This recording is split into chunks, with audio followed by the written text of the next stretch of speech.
David Kilpatrick, and I'm going to go through a little bit of his and his family's racing history. Good to see you, David. Great day. Yes, and could you start off with how your dad got involved in racing, and then on to yourself and to your family? Yeah, okay. So back in the day, my dad rescued a wreck of a rowboat out of the Duck Creek at Silverwater, which over several years him and his mate rebuilt and turned it into a cruiser. They finally got it going and they took it into Windsor to launch it, put it in the river, and before they got to the other side it sunk. So they left it there for a week. Good, except every time it rained you had to go and pump it out, and the vandals would get on it and do this and do that. So he had enough, he sold it.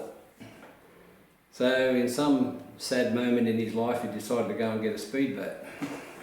So he went down and saw old Bert Everingham and the boys, who were young boys then, and he got a 15-foot maple clinker hull runabout, which was the same vintage as what Bert Jones has as Gee Whiz, and Noel Wenzel from Windsor had one called Schema.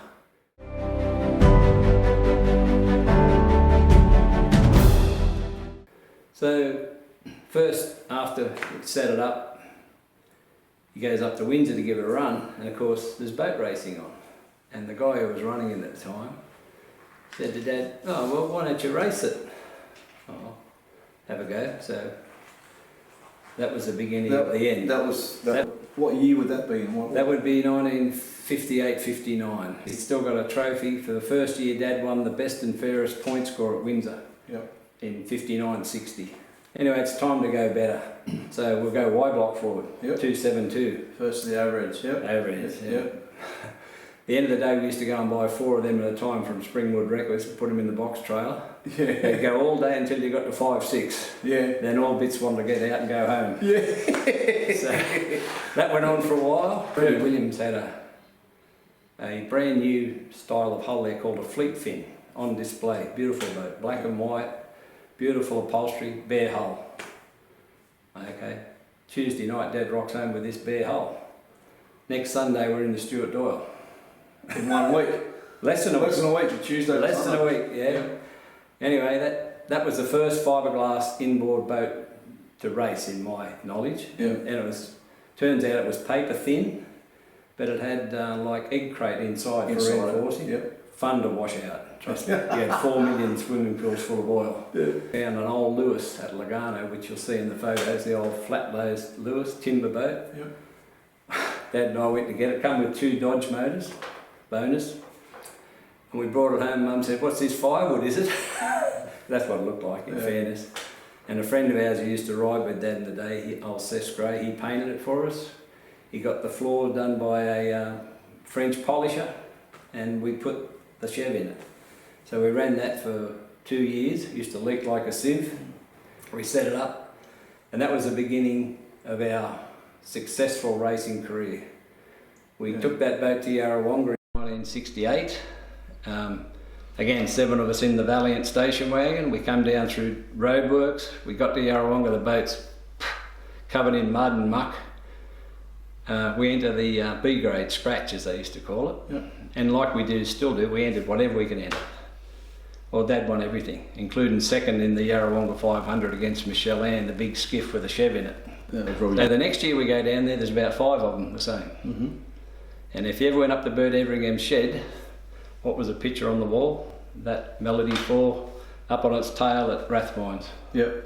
Yeah, so that's where the Everingham's... That was his sales brochure. Yeah, unofficially. Yeah. Your racing career now, where did you start? Where did Dad sort of finish and you started? Yeah, well, as soon as I used to help Dad in the shed from when I was 3 or 4, before school, after school. That's where I was, barefoot. And my uncle used to come down, Mum's brother, he was a mechanic, and Dad used to get him down to put the rings on the pistons. Mm. So one night they're in there having too many cups of tea, so I go out the shed, and by the time they go back I had all the rings on the pistons. All of them? Well, I'd be watching him. Yeah. He said that it is like driving a Rolls Royce. Well, at the moment he's working overtime because look at it start to lift and roll as he goes halfway up and down the caravan park back straight towards the top corner once again. Salem Boat's corner for the second time round, but David Kilpatrick in Melody, and he's doing it well. Little 15-foot child players off for the last time. He takes the lead in, very rough water out there for him, and the 5.2 litre injector is handling it well. In deep at a little 6 metre there as he goes up the back for the last time to head to the lead-in buoy, but it's all over as Melody of Dave Kilpatrick goes over the line first. So I first started to get involved seriously with driving it when we got the Whiteley. And Kathy, my wife, who wasn't my wife at that stage, used to come with me in the handicap races at Cabarita and wherever else. We raced that for quite a few years. So it went from there. Dad, you know, we sort of swapped, and eventually he handed me the reins, I guess, not intentionally. I didn't push him out by any means, because he is and was and still is my best mate, and we were like that. But we thought the same, we did the same. And you guys are always have and always will do your own boats and engines? Yeah, we do everything, absolutely everything, yeah. Because we do absolutely everything ourselves, it's a real thrill when you know you've done it. You know, someone didn't build the engine and someone else didn't do this, someone else didn't drive it, we did it. And that is, you can't put a price on that, that's why we do it. That's the love of the sport. But that boat out there, just about everything I've made from scratch. And when I had the capsule fitted after my well, actually after Danny had an incident, I said we're not going back in without a capsule. And that capsule, I know Dean's tested it himself a couple of times, but unfortunately Brian tested it with a very, very spectacular accident which just launched its tail. We think it hit something, but there was no major damage to any of the underwater gear. But anyway, unfortunately or fortunately, we were the proof of the pudding to put that in. Again, we didn't have to. I think they're about to make it mandatory for 5 litre boats now. Yes, they're a pain in some ways. Like you're restricted, it takes you longer to get in and get out. But again, our style, you can get out easy. Some of the others I wouldn't get in, to be honest, but that's a personal choice. Dad rings me up. He said, there's a motor for sale in the trading post. I said, where is he? He said, Guildford. I said, come down with a trailer. So down we go. Here's this thing in bits. It's everywhere. And this bloke's cursed. He said, it took us 3 days to get that out of there and this out of there. Oh, yeah. I said, where's the heads? Oh, there. That's what was wrong with that, a burnout valve. It's round at so-and-so. So we went round it. We bought it, loading the trailer up, and this old bloke comes up to Dad. He says, do you know much about these? He said, oh, yeah. Which he didn't. He knew it was a Nissan. Yeah. He says, how long do you reckon it'll take to get it going? And Dad says, what time is it now, mate?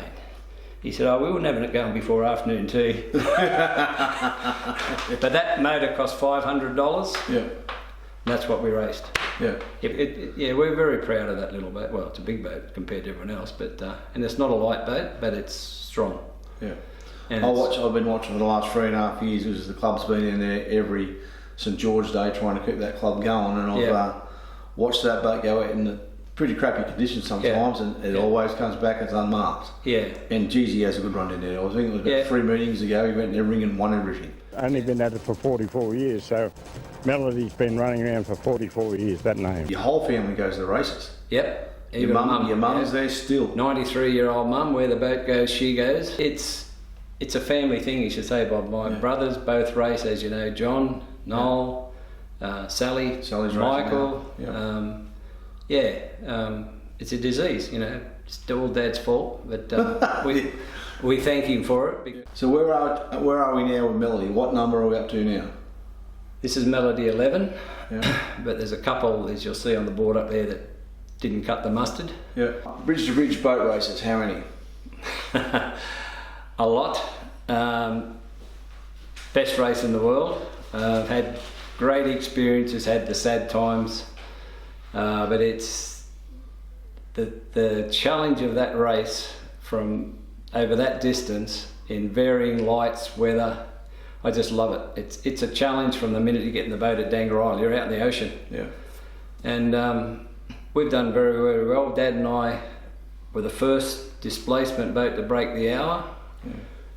We were the first centre mount to break the hour. And we're the first under 300 cubic inch to break the hour in a displacement boat. And again, I was in the back. 5 litre championships, what's your favourite memory and your best race in 5 litre? Oh gee. I don't know, Bob, I've never really thought about that, to be honest. We've won fortunately, between us now, we've won the Waggett 4 times, which I'm very proud of. That's the one. That's the holy grail. That's the holy grail of 5 litre. It's always been 4 laps of 3 heats.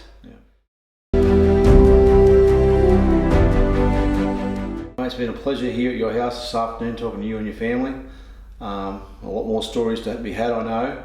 But mate, Yeah, sorry about that. I know your biggest fan was your dad. Yes. And I know you miss him sorely, as we all do. But mate, it was a pleasure coming here tonight, and welcome to the Thanks, V&V Hall of Fame, mate. Thank Welcome. you very, very much for the honour. Oh, mate, well I'm deserved. humbled. Well deserved, mate. I'm shocked, but I'm very, very proud. This is not for me. This is for all our family. Yes.